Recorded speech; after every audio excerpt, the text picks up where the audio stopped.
of that. So a lot of business trips are now becoming virtual trip, even after COVID, because companies want to save money. So yeah, they're saying there's going to be a lot of issues later on because of this. Even when even when the virus is done, it just changed the dynamics. Lives that it's not just easily reversible. Yeah, let's take the positives, drop the negatives. Yep. Let's be more social, etc. True. Well, maybe we can start by introducing our speaker, who very, very generously agreed as usual with his positive spirits. Thank you. I'm very happy to introduce Dr. Ali Maatouk, who recently finished his PhD degree at Supélec in France. He obtained his master's degree also in Central Supélec in France. And in 2018, 19, and 20, he was a visiting PhD student at the University of Maryland, College Park in the US. And he has an interesting travel story trying to come back from the United States during the pandemic, I believe. He's the recipient of, I can't pronounce this, Labex Digicosme. Yeah, that's it. Scholarship for academic excellence in 2016. He's also a recipient of both the regional and national André Blanc-Lapierre Awards for Best Master's Student in France in the domain of electricity, information technology, and communication. He's currently doing a postdoc at Central Supélec. His interests include massive MIMO, NOMA, which stands for non-orthogonal multiple access, and the age of information, to which he has contributed some of the pioneering works, especially new semantic metrics, starting with the age of incorrect information, as far as I know. Yep. So without much further delay, I leave the floor to Ali. Thank you for the introduction, and good morning, everyone. So like Professor Alif said, my talk today is toward a semantics and power communication paradigm. Is based on the PhD work that I've done between Central Supélec and the University of Maryland. And my talk is going to be divided into several parts. First, I'm going to start and introduce the motivation and the problems that we investigated during our work. I'm going to go into details about the age of information, and I'm going to also to go beyond that and talk about the age of incorrect information, and then finishing up with a summary of the talk. Okay, let us start. So as Aristotle stated in his book, Politics, man is by nature a social animal, okay? And the basic building block of our social life is what we call communication. And communication is basically a process where you have a source that generates a certain message that goes through the channel, and then it arrives to the receiver, who then can decode it and understand its content. And because of how vital communication is to our lives, humans have been, since the dawn of humanity, trying to come up with new forms of communication, that would be the hieroglyphic, the alphabet, and all of that. Now, what's interesting is lately, communication is no longer exclusive to human. We talk about, sensors communicating with one another, and we talk about this famous, buzzword, the Internet of Things. And because of how important this machine-to-machine communication is to our lives, McKinsey, the consulting firm, estimates that by 2025, the economical impact of the Internet of Things is going to be from $2 to $6 trillion, and that just shows how important it is to our daily lives. Now, why do machines communicate? Well, basically, machines communicate to provide what we call real-time monitoring services. So what we have exactly, we have a source, that observes one or multiple processes. So for example, this process can be, a temperature, humidity, velocity, whatever it is. And its goal is to inform a remote monitor about these processes. And the way it does that is by sending what we call status update packets.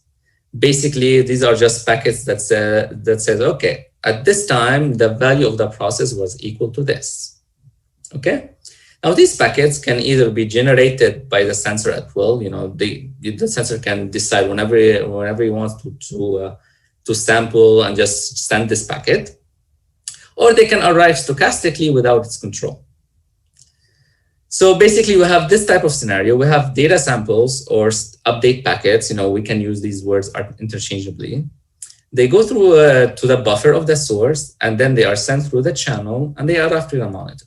This is the simplest scenario.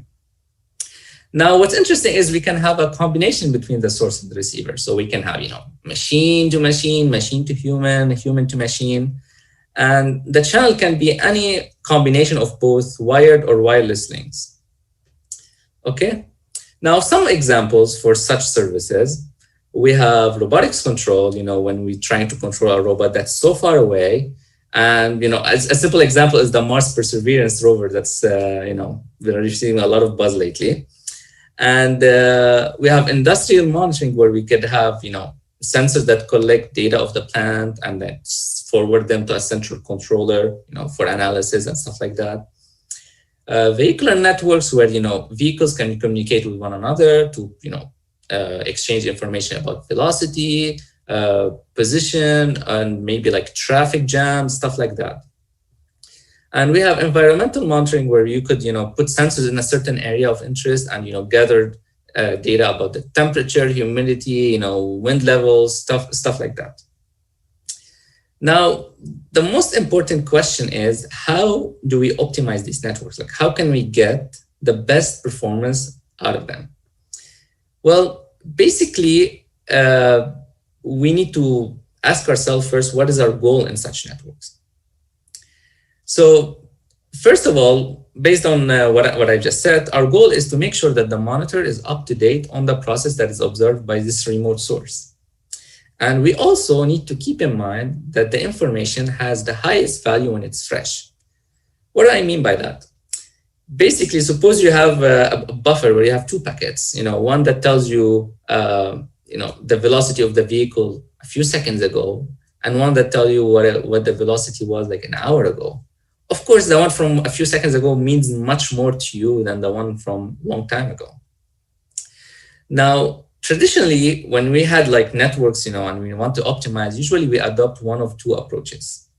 We had, these are like the most celebrated ones. We have throughput maximization, which basically just tells the source, okay, you need to send as much data as you can, okay? And what will happen then is like the source will generate a lot of packets, trying to maximize its usage of the channel and all of the resources. But what's going to happen because of that is there will be a lot of congestion in the network and a lot of queuing delays. So basically, because of this, the monitor actually will end up having, not being up to date because the packets arrive really late to the monitor. Now, there's another approach, it's delay minimization, which basically just says, okay, we just need to make sure that the time that the packet needs to go from, one end of the network from the source to the destination, the monitor, is minimized. Now, what's going to happen is the source will try to decrease the generation rate of packets because it wants to avoid congestion and queuing delay and stuff like that. And this has been discussed a lot, especially in InfoComm 2019, where some people said, and it just puts it really clearly here, is that there's no delay if there's no transmission. So we can see from both these frameworks do not work in achieving the goal that we have. So the question is, why is that? Well, the reason behind that is because these approaches go under the umbrella of what we call context-blind approach. What do I mean by that? It means that they do not consider, when doing the transmission decision, how much information a packet can bring to the destination. So basically, packets are treated equally when transmitting. So let me go back to the example I just gave a little bit ago. When I had these two packets, one that tells me the velocity of the vehicle, a few seconds ago, and the one that tells me what it was an hour ago. From the perspective of these two frameworks, these packets are equal, but we know that this is not the case. And this is an issue with traditional communication paradigm because we have this blind approach to data packets. We don't look at how much information they could bring. And there's this separation between how you acquire data and how do you use these resources. So what's the solution to this? Well, the solution is to incorporate what we call semantics of data. And the word semantics here means significance. And basically what we mean is when you try to transmit, you take into account how useful this package you want to transmit into a certain communication goal. And one of those semantics of data, approaches will lead to what we call the age of information metric. So what is the age of information? So the age of information was introduced in 2012. And what it does, it captures one aspect of semantics, which is information freshness, which means that whenever I try to transmit a packet, I look at how much this packet is important to achieve a certain information freshness at the moment. So to understand that, let us take just a simple example. We have a packet or a sample I that is generated at time si. And of course, there's delays in the channel and stuff like that. So it is delivered at time di. The age of information is basically the difference between the current time and the generation time of the last received packet by the monitor. So for example, we can see here that, as long as the monitor is not receiving new packets, the age will grow because, the monitor is not receiving anything new. And once a packet is delivered, the monitor gets new information, this will lead to a certain drop in the age of information. And we can see from this, expression here, when the age is small, that means the monitor is up to date. And when the age is really high, it means that the monitor hasn't received a packet about the process in so long. Now, using this age process, we can define what we call age-based freshness metrics. We can try to say, okay, we are interested in, minimizing, we try to minimize some metrics to achieve this information freshness. We can say, we can try to minimize the time average age. We can say we can minimize that average peak age, which we, trying to minimize these peaks right here, the average of these peaks. We can try to minimize a certain non-decreasing function of the age.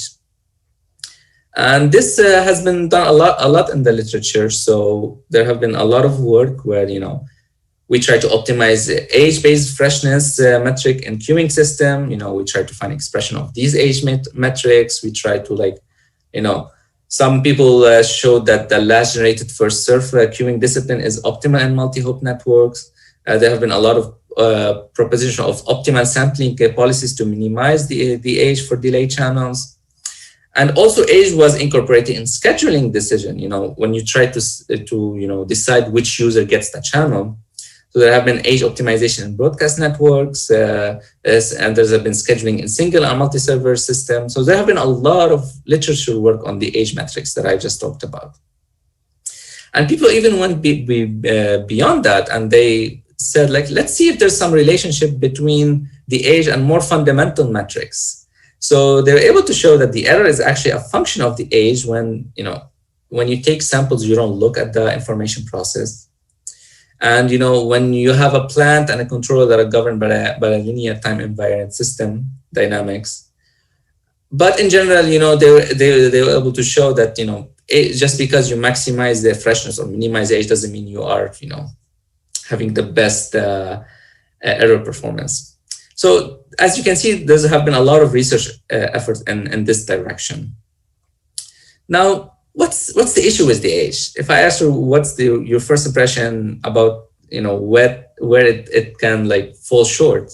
Well, basically, the problem with the age is it does not consider what the monitor knows. So I can give you an example.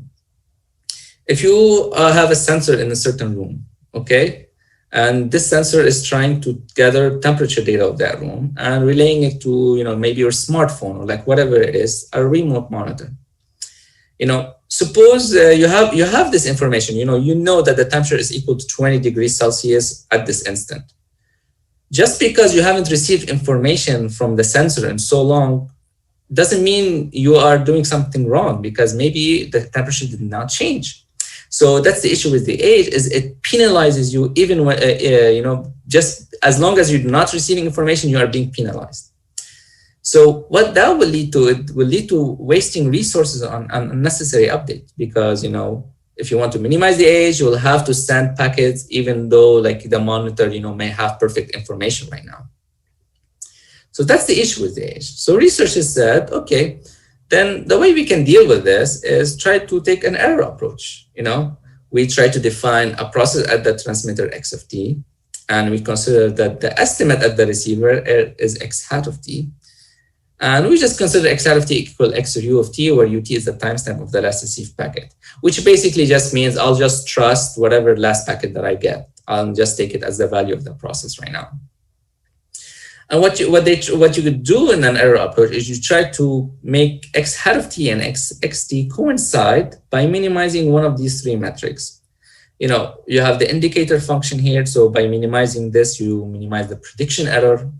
The average of this, you'll minimize the prediction error. If you minimize the average of this metric here, you get the the minimum mean squared error. So that's what researchers tried to do instead of the age. It's like an alternative to the age. Now, what's the issue with the error approach? Well, first of all, we need to keep in mind that perfect data replication is not possible in a realistic scenario. You're going to always have delays. You're going to always have, maybe like channel errors, stuff like that. So realistically, you cannot have this perfect data replication at each time instant between xt and x hat of t. Because of this phenomena here, it will put into perspective a certain shortcoming of the error. Basically, the error metrics do not take into account what is, how this x hat of t is used, what is the application of x hat of t. So basically, it does not take into account what does the mismatch between x hat of t and x of t has on the system's performance overall. The best way to understand this is to take this simple example. Suppose you have two bursts of errors. You have one error of time duration 1 and another error of time duration 1. And you have a longer error of duration, 2 times later. From an error perspective, these two are equivalent.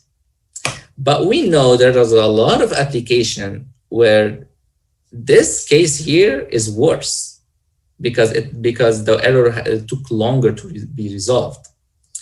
So this is the issue with the error. And to understand it more, let us just take this simple example. For example, suppose the process that we care about is xt that can have two values, 0 or 1, where xt is if the machine that is being monitored by the sensor is at normal temperature, and it's equal to 1 when the machine is overheating. So basically, why do we send packets to the monitor? Is because to make sure we achieve a certain goal, which is turning off the overheating machine as quickly as possible. Now, we know that as the longer a machine is overheating, the higher the chance for it to break. And that we know from physical properties of whatever in the machine.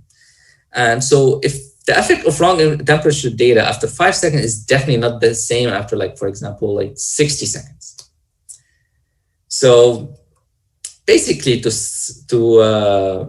summarize, the age of information will waste resources on unnecessary updates because it doesn't take into account what the monitor knows, and the error penalty does not capture the deteriorating effect of the wrong information on the system's performance. So that's when we sat down and we said, okay, let's try to overcome these shortcomings and try to propose a new metric to deal with those problems. And that's when we came up with the notion of age of incorrect information. So let me just rewind a little bit. So what do we want from this metric? We want to make sure this metric take into account the information content of the updates and what the receiver or the monitor knows. And it should capture the deteriorating effect of the wrong information on the performance of the system. So the age of incorrect information is basically a multiplication between two metrics.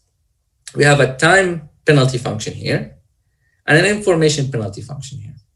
To understand it, I'm going to give a few examples right now of these functions.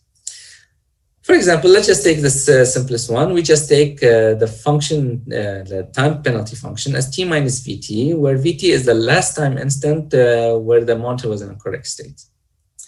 Now, given that, let's just think about the exponential one. The exponential time penalty function is exponential a t minus vt. Basically, what does that mean? It means that when I do not have correct information, the penalty of my system just grows really high. It just explodes. But for example, we can adopt another time penalty function. It could be, for example, an indicator t minus vt is larger than a certain threshold. What that means is, like, for a certain time threshold, I'm okay with having bad information. I can deal with that. But after that time, no, like, you need to give me correct information. And the example of G, we can have just the same stuff that we had from the error approach. The indicator, the squared, error, that's just examples.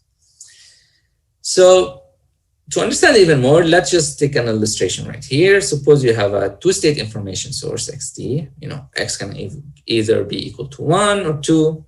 And let's just take this small example of age of incorrect information where f is linear and g is the indicator function. You can see here, if you adopt the metric age, what's going to happen, even if you know exactly if xt is equal to x hat, you are still being penalized. And that's the issue that I talked about with the age. We saw that this is not the case here, which is good. But the problem is with the error here is that it's always kept to a constant. You're always penalized the same way, no matter how long this T1 and T2 could be.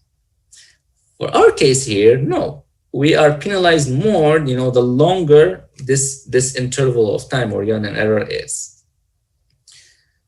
Okay, so with that in mind, now we can understand the metric. Let's try to analyze it and see how it works. And and to do that, we just consider a simple scenario where we have a slotted time system where slots are just normalized to the slot duration, which basically just means that time is equal 1, 2, 3, 4.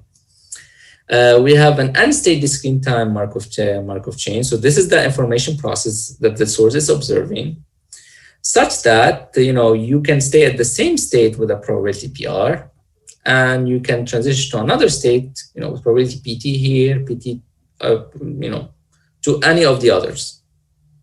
And we suppose that transmission between the source and the receiver takes one slot and succeeds with a certain probability PS. And of course, if a transmission fails, you can always try to generate new update packets. So you have this ability to generate these packets whenever you want. Now, the problem is we need to optimize this age of incorrect information. So we try to minimize the average of this age of incorrect information subject to a certain constraint. Now, first of all, we considered a set of scheduling policy or transmission policies that are causal. What I mean by causal is like you only have information about the history. You don't know anything what's going to happen in the future. And we suppose that psi here is equal to 1 if a transmission is attempted. So basically, this constraint tells us you cannot just send a packet whenever you want. You have a certain energy constraint or an update rate constraint. So you have something that's holding you back, if that makes sense. And basically, this problem, is modeled as a constrained Markov decision process. And usually, these problems are not easily solvable. So the question was, what is the best sampling / transmission / scheduling, whatever you want to call it, that minimize the average age of incorrect information? So we analyzed this problem, and we're able to show that the optimal sampling policy is actually a randomized threshold policy, such that you transmit a packet whenever the age of incorrect information is larger or equal to n1 star. You do that with a probability rho, and you transmit what's larger or equal to n2 star with a probability 1 minus rho. And an here is just the update rate for a threshold n, and rho is chosen such that the update rate is equal to alpha.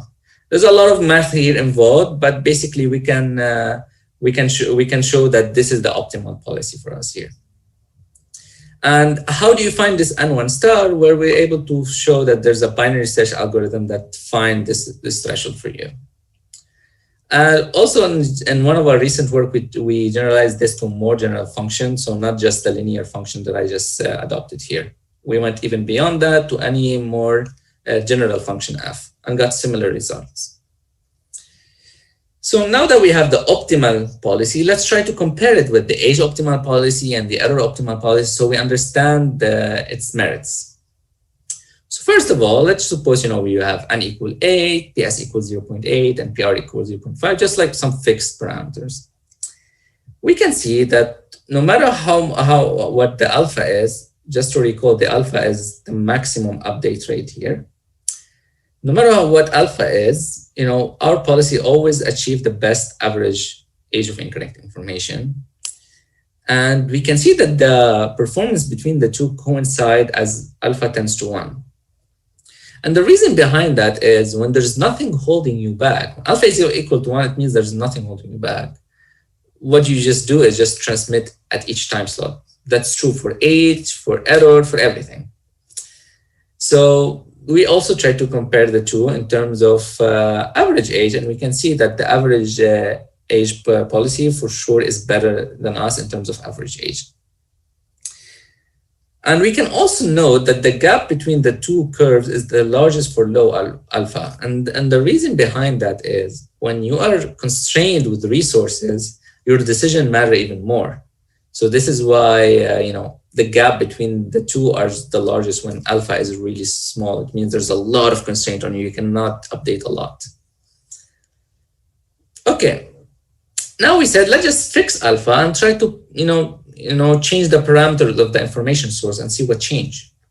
So in this case, we fix alpha to 0.1. And we're able to see that as PR is higher, as it increases, the gap between the two curves increase.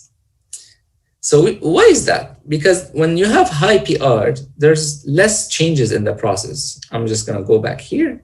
You can see that there's a higher probability that you stay in the same state. So basically, you have less chances of, of changes. So basically, what happened is the age of information does not take that into account. So that would lead to a lot of waste of resources. And this is something we talked about because the age of information does not, take into account that, okay, maybe the monitor now knows exactly what the process is.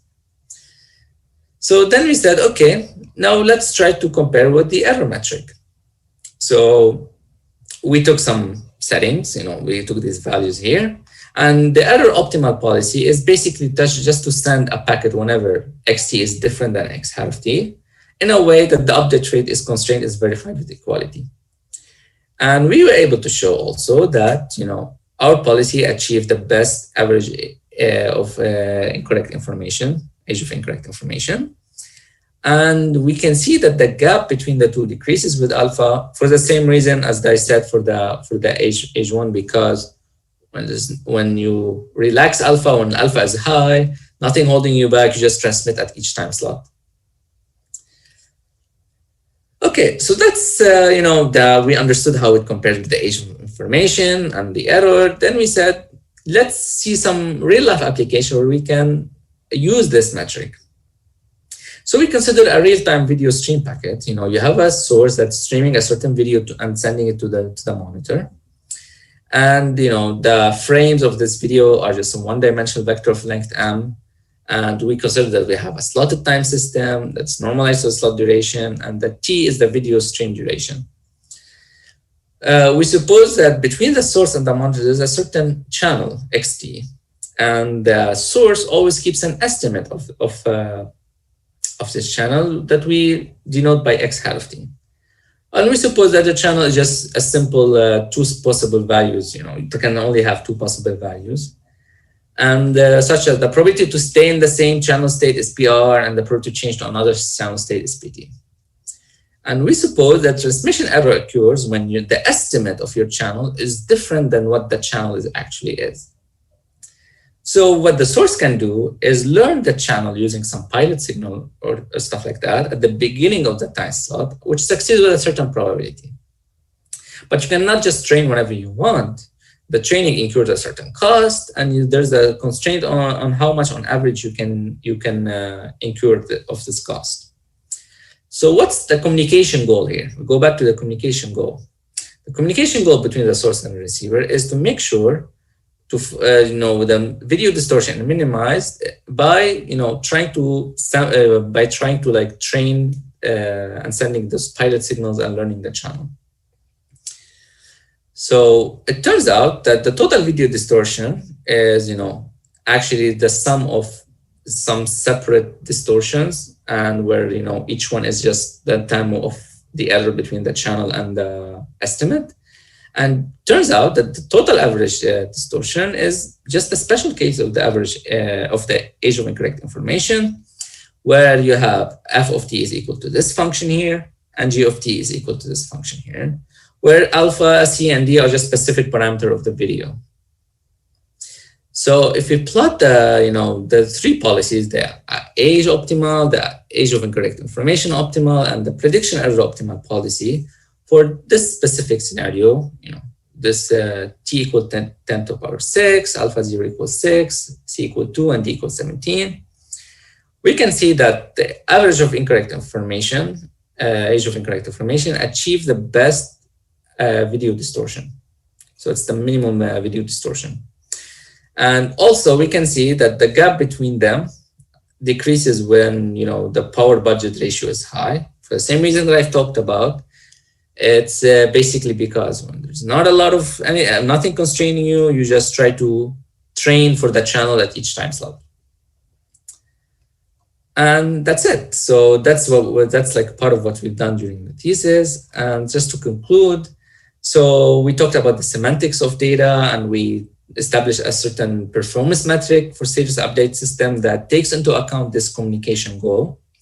We provided an optimal sampling policy and compared it to the age of information and the status error frameworks. Now, as for future research directions, there's a lot of things to be done. So, for example, for the age of incorrect information, generalization for larger family of functions. So this is something we've done lately, but we haven't done for G, for example. We only consider discrete time system. There's continuous time system as well, and it's always better to put more real life application. And in our most recent paper, we gave like many real life application besides this video distortion one. And for more general research direction, there's a lot of work on age of information, like physical layer solution, for example, MIMO beamforming. And of course, this notion of semantics of data is still not 100% concrete. There's a lot of work to be done in that area too. So thank you for your time. And these are the references that I've put in during the presentation. If you have any question, please just let me know.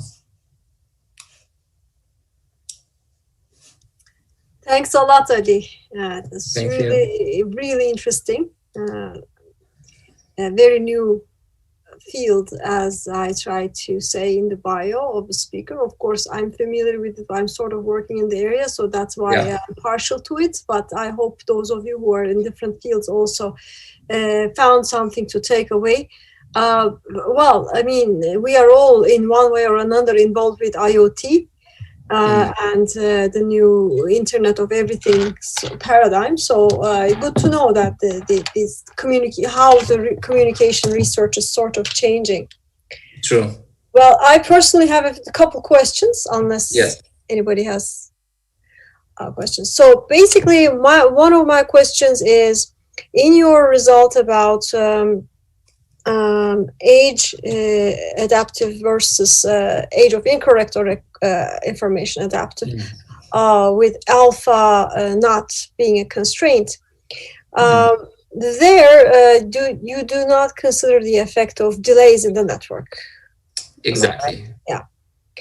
I don't remember.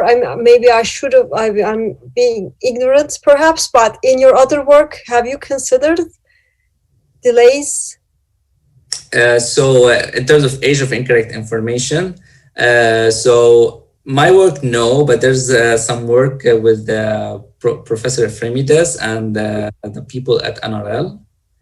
did some recent work. I think it was just last year, where they consider, retransmission. So for me, I Mm. delay, because if you send a packet and it doesn't work out, you just generate a new one. For them, no, you just keep trying. There's retransmission, so just like delay.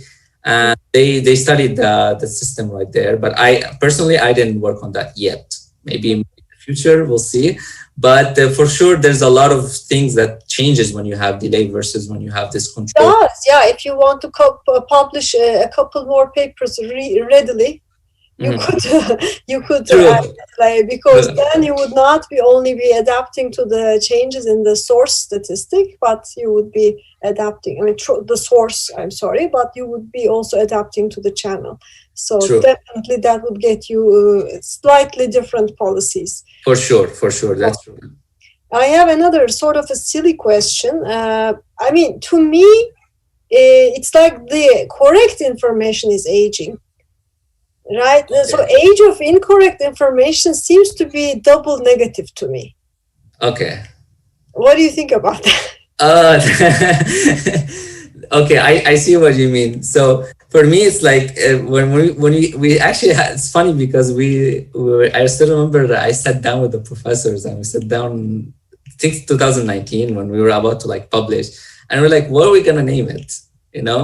And basically what we come up with is like, when you have incorrect information, that's when you're penalized, and it's the age, how long it's been since like the incorrect information. That's how we came up with it. But I understand that double negative thing, because it's like, it's the correct information that's aging, because the correct information is becoming obsolete somehow with time because of the transition and stuff like that. So I understand this point, but for us, we came up, let's just use that, and adopted that. The video thing is very interesting. Yeah. Do you have a work that is trying to convert that to a protocol? Oh no, I didn't do that. So basically, in my last paper, it's right here. I think. What is it? I've put it here. It's on archive. We've put some application, and we took even more general distortion model. Here we took a specific distortion model. We were able to show that it's a special case where f is even a nonlinear function. So for here, because we only had linear, but it was actually a nonlinear function, but it all works still. And I didn't look in how the protocols work exactly, because I believe there's a lot of work in streaming and how they do Sure. a lot of calibration of like. So in cloud gaming, for example, that's very important field at the moment. People are gaming in very high real-time mode. So there are some protocols that are built on UDP, application layer protocols that try to send the recent stuff and encode the important frames better, etc. Okay. So I guess your idea can be converted to a protocol like that. I'll look into it. The thing is with video is you really want to, video is different. A video is for people, usually for gaming. Video in gaming is for people. But when it is really machine type real-time communication, the criteria change. So I think it's worth looking at, and maybe we can talk about it offline. For sure.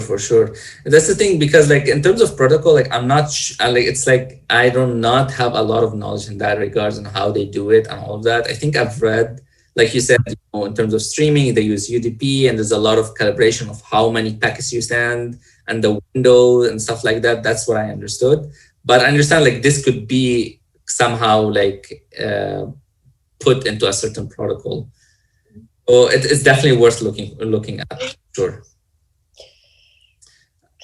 Especially being a gay, I love gaming too. I understand this cloud gaming thing, so it'll be even more interesting for me. Okay, that would be nice. That would be finally a gamer doing something exactly. The theory, right? Okay, cool. Any other questions? I have a question. Yes. Yeah, thank you, Ali, for this very nice presentation. I have two questions, actually. One of them might be a little bit still number 19, I think slide one slide before this one. This one? About this system model, which yeah. Does that go to a specific state? Because J here, to understand, is it something like a birthday chain, or I don't know if the question is clear, because with probability PT, but I think the result should depend on how much does it change. Sorry, can you repeat the question, because you were cutting off a little bit? I guess. Can you? I can hear you now. Yeah. Yeah. So with probability, does that go to a specific state J, or with probability PT, is it the probability that the state changes and it can go to any other state? Okay. So that's a good question. So basically, to make the math easy, to be honest, we had to take a certain symmetrical scenario where you can go with PT, with the same PT, to any of the other n-1 state. So that kind of like makes this look as like a 0-1 type of Markov chain. If you model it, you can probably transform it. But basically, this PT is the same to everybody, because we tried to see if PT is not the same when, you know, it's like P1, 2, if you go from state 1 to state 2. But the issue that happens there is like the mathematical model just becomes really difficult to analyze. You'll have to go to like relative value iteration or stuff like that to be able to solve it. But we just opted for like more simplest model where you can find the optimal policy easier and, you know, study it more. And yeah, just keep the more sophisticated model perhaps for another time. I see. Thank you. I have 24. 24. Oh. When you compare the performance, yeah. So I think you compare the performance with the policy that you send the packet whenever the status changes. Mm-hmm. Did you have a chance to compare it with a threshold policy on the state error? The threshold policy on X. Well, you mean Could you hear me? Sorry, I have a terrible Wi-Fi connection. Don't worry about it. Don't worry about it. We're interpolating the words, so we're understanding to a certain extent. So, just a question, if I'm not mistaken. So I can write it down if you like. If I understood correctly, you're asking whether he compared it with a threshold policy on the error XT minus XT hat. That's right. Yeah. Well, we didn't, because for us, we compared it just for the, sorry, let me just go here. Here, okay. So we only have an indicator, so we don't care about the difference. It's like these states for us, it's like A1, A2 are is as bad as A1, A3.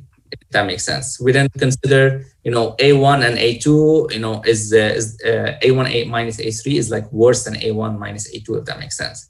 So if you go back to this model here, it's like the difference between the states doesn't matter on the system performance. Of course, why we took that? Because it's easier. It's much more simpler to analyze, because when we took into account like a certain difference between the two states, then yeah, it just becomes a little bit more difficult to analyze. But I understand it has been brought up during our discussion. I still remember this, you know, this whole taking into account the difference also, not just whether it's equal or not, but also how far it is from each other.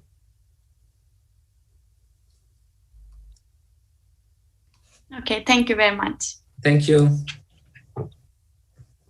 So in fact, maybe the difference is the more general case, and exactly. But it's hard. It's not tractable as much, especially for a lot of different processes.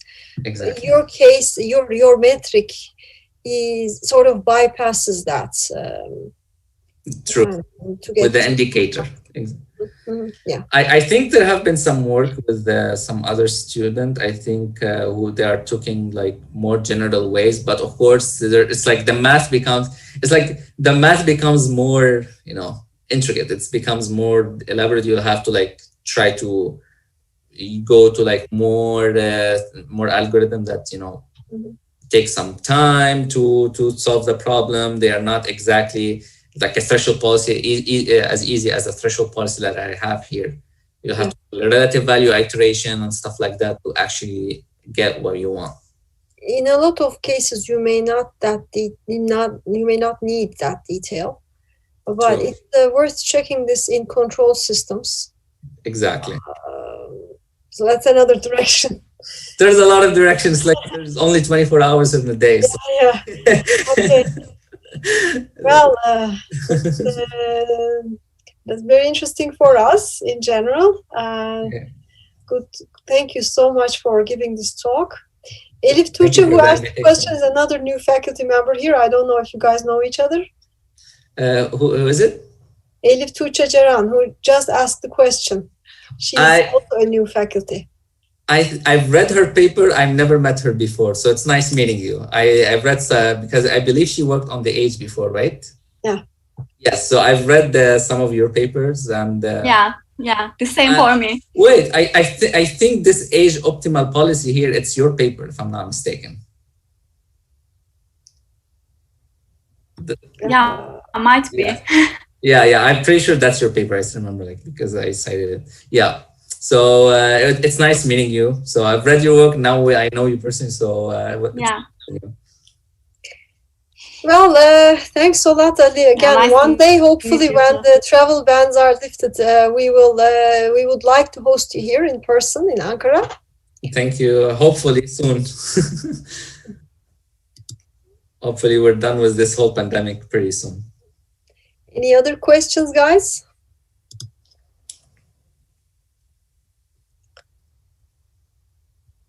K1, would you like to say anything? Actually, I haven't.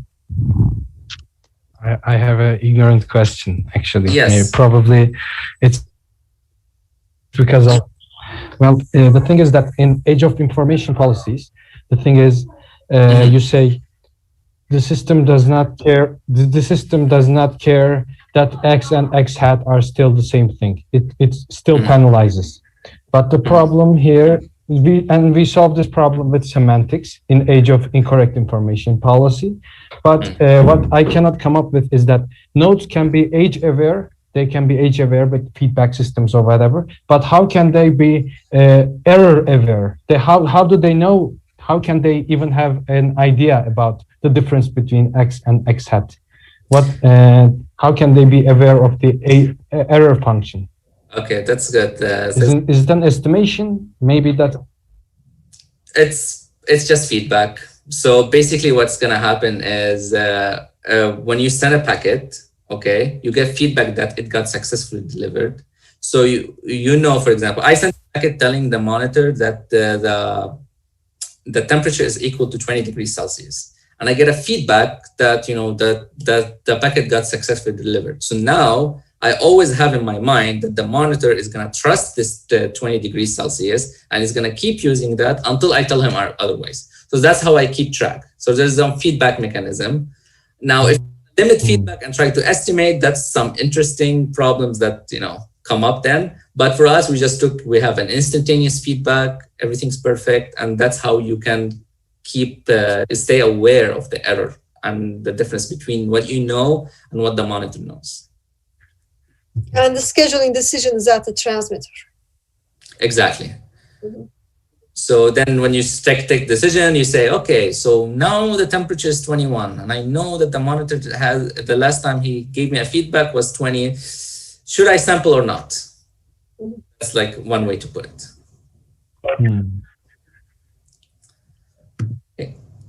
Okay, thanks.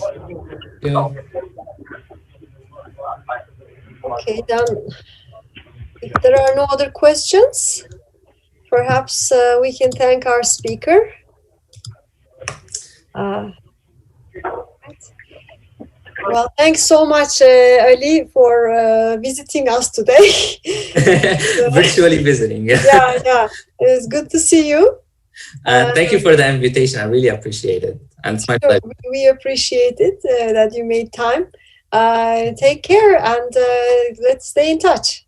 Thank you. And hopefully I'll see you guys, when this whole thing is over. Yes. Okay. Bye-bye. Take care, guys.